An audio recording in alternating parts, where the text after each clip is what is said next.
So tonight I'm doing something a little different, and we're hitting the big board for our Retaking America segment.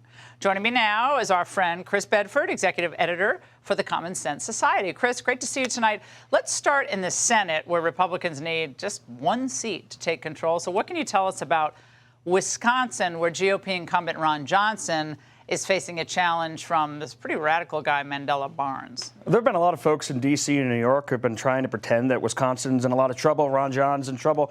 I've never really bought it. Seems like they're high on their own supply with that one. But Mandela Barnes is a perfect example of someone who's charismatic, handsome, young, absolutely looks the part of a politician. But the Democrats didn't look under the hood. He's pretty radical. And Wisconsin is a back-and-forth state.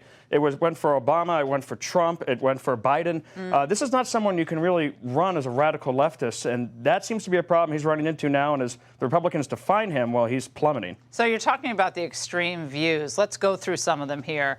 He favors eliminating cash bail, and today with the crime, how's that flying? It's not. We were in Wisconsin reporting right before the 2020 election, and it's one thing after the whole summer and everything to put a sign professing your innocence or attack or joining some political cause in your window. But it's another thing when they're burning down Kenosha. It's another thing when the hotel staff in Milwaukee has to say, move your car away from our hotel because rioters will be here tonight and they'll destroy it. People are extremely upset. Now, the Democrats may have been able to pull it out because there was some distaste for Donald Trump, especially among some of the suburban women voters. But despite Democrats' best efforts, Trump's not on the ballot. His policies are on the ballot. And right now, releasing criminals, halving the prison population, releasing rapists and murderers, well, that's not a very popular position anymore. Now, we're talking about hundreds of rapists and murderers combined. All right, his radical views, now, they're extreme, but are they really out of step with Wisconsin, which is kind of hard to peg? This kind of tells the tale, does it not?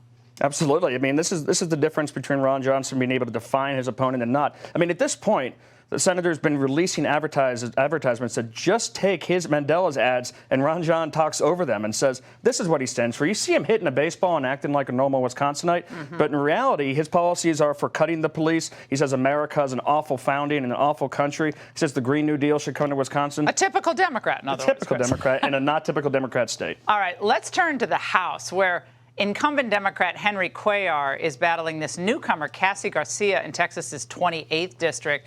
Why is this interesting, and why should we be focusing on this race? So Cuellar is basically the last pro-life Democrat left. He's someone who's been yelling at the president about the border.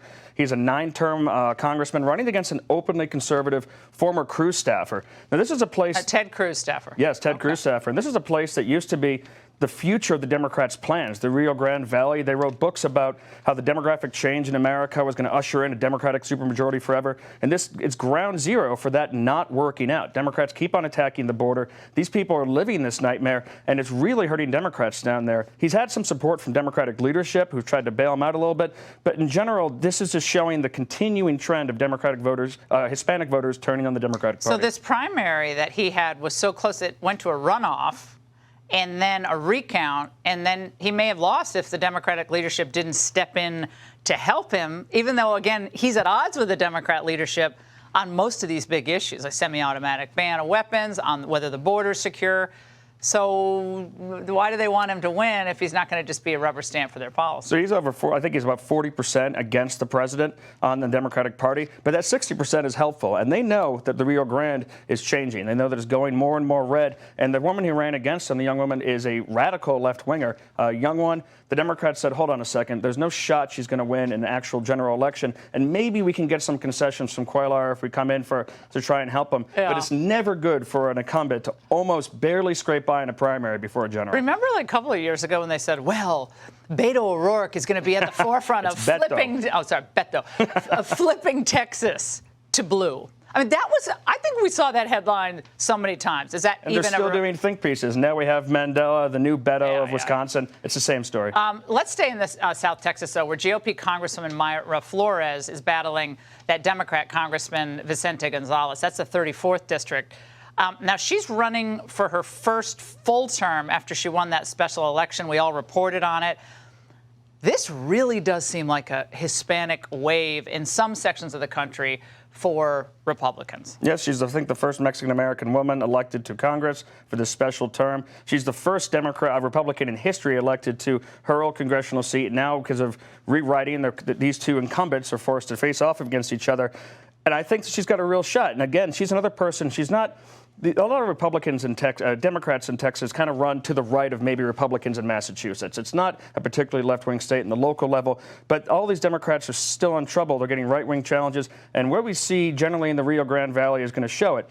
Today, the Cook Political Report came out and said this is actually leaning towards Myra for the first time. So the whole summer of Joe Biden's got his aviators back, well, that seems to be puttering out in real time.